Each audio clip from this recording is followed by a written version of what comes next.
Hello mathematicians, welcome to Maths with Matt. This is a quick math video on how to complete the square, and I've chosen a quadratic here with a number in front of the x squared term because this is one of the harder ones that you're going to have to do.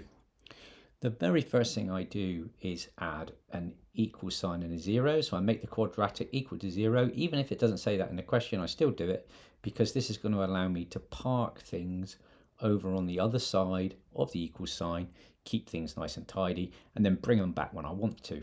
Because the game here is to remove this coefficient and remove this non-x term so that then we'll be in a position to be able to complete the square on this bit of the quadratic.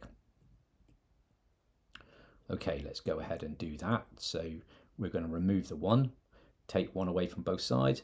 We're left with 3x squared plus 6x is equal to minus 1. And then I'm going to divide each term by 3.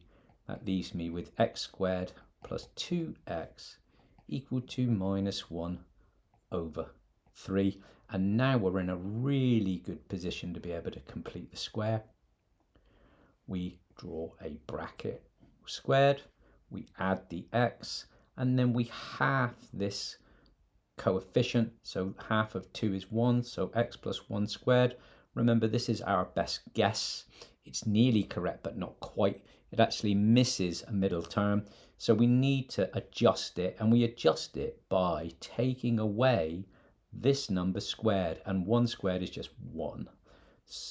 That's still all equal to minus 1 over 3, but we've essentially completed the middle term, completed the square.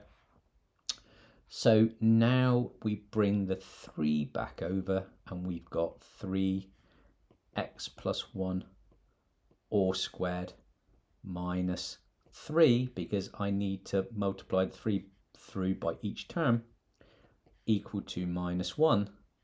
Now I'm going to bring the minus 1 back over. That gives me 3x plus 1 all squared minus 3 plus 1 is minus 2 equal to 0. And we've now completed the square.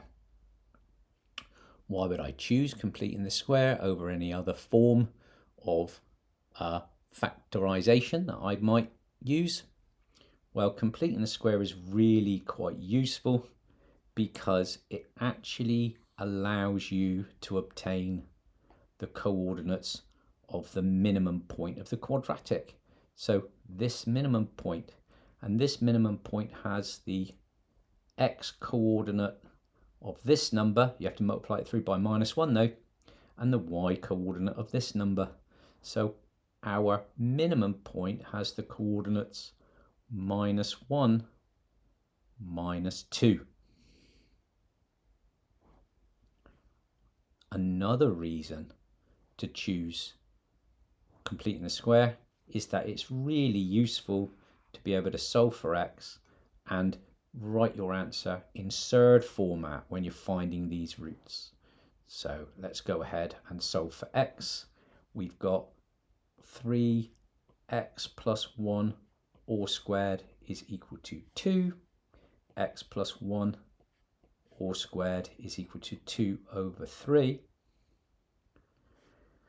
Now we take our square over as a square root, but we need to do a plus or minus because the number squared could have been a negative number. So we've got x plus 1 is equal to plus minus the square root of 2 over 3. X is equal to minus 1 plus root 2 over 3. X is equal to minus 1 minus root 2 over 3.